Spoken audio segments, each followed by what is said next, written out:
अस्सलामुअलैकुम रहमतुल्लाहि व बरकातुहू। आप देख रहे हैं कुक विद मिरहा। आज हम बनाएंगे बहुत ही मज़ेदार करेले गोश्त। तो चलिए आए बनाना शुरू करते हैं। इसको बनाने के लिए सबसे पहले हम करेले जो हैं उनको फ्राई करेंगे। इस तरीके से हमने करेले काट लिए हैं बारीक बारीक। आपने 1 घंटा पहले करेले अच्छे तरीके से छील के उनको नमक लगा के रख देना है, बीज निकाल के। फिर आपने अच्छे तरीके से वॉश कर लेना है उनको और फिर हम उनको फ्राई करेंगे। ये देखें करेले जो हैं आपने हल्के से ब्राउन करने हैं, ज़्यादा आपने इनको जला नहीं देना। अब हम ये निकाल लेंगे। अब 3 से 4 प्याज हैं मेरे पास, वो मैंने हल्के से सोते कर लिए हैं। अब इसमें मैंने डाल लिया चिकन, 1 किलो मेरे पास चिकन है, वो डाल लिया मैंने। चिकन जो है आपने अच्छे तरीके से भून लेना है प्याज के साथ ही। प्याज भी ब्राउन हो जाएगा और चिकन भी अच्छे तरीके से भुन जाएगा। इस तरीके से ये देखें हमारे प्याज ब्राउन हो गए हैं और चिकन भी हमारा अच्छे तरीके से भुन गया है। अब हम इसमें डाल लेंगे टमाटर आप इसमें थोड़े से ज़्यादा डालें। मैंने इसमें 4 से 5 टमाटर डाले हैं दरमियाने साइज़ के।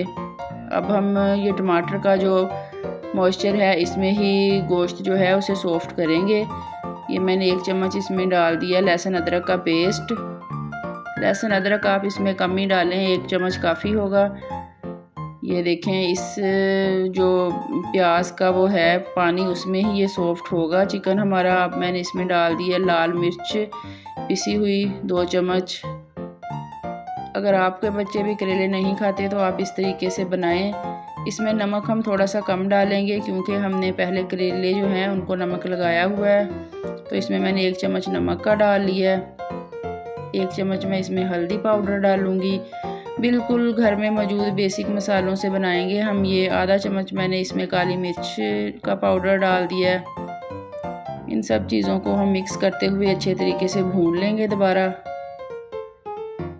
अगर आपके पास तिक्का मसाला है तो आप इसमें आधा चम्मच वो भी डालें, बहुत अच्छा जायका आता है उसका। इस तरीके से आप करेले बनाएं, आपके बच्चे बहुत शौक़ से खाएंगे। ये देखें अब जो चिकन है हमारा वो तकरीबन तैयार होने के करीब है क्योंकि ये घी इसने छोड़ दिया है चिकन ने। गोश्त जो है इसको आपने बहुत अच्छे तरीके से भूनना है ताकि इसका जो कच्चापन है वो बिल्कुल दूर हो जाए, क्योंकि हम इसे पानी डाल के तो पकाएंगे नहीं, हमने इसे फ्राई ही करना है घी में। हमारा गोश्त जो है वो भून चुका है। अब हम इसमें डाल देंगे करेले और हरी मिर्चें थोड़ी सी। वीडियो बनाना मैं भूल गई।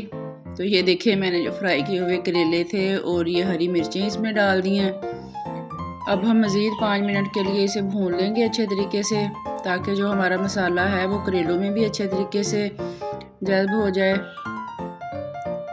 ये देखें बहुत ही मज़ेदार हमारे जो करेले गोश्त है वो बनकर रेडी है। अब हमने इसमें डाल दिया हरा धनिया और इसे दोबारा अच्छे तरीके से मिक्स कर लेंगे। ये हमने इसमें डाल दिया खुश्क धनिया 2 चम्मच और 1 चम्मच डाल दिया इसमें हमने ज़ीरा पाउडर। और ये हमारा बहुत ही मज़ेदार करेले गोश्त का सालन बनकर रेडी है। अगर आपको मेरी वीडियोस पसंद आ रही हैं तो मेरे चैनल को सब्सक्राइब करें और मेरी वीडियो को लाइक करें ताकि मैं आपके लिए और नई वीडियो लेकर आ सकूं। तो मिलते हैं नेक्स्ट वीडियो में, तब तक के लिए खुदा हाफिज़।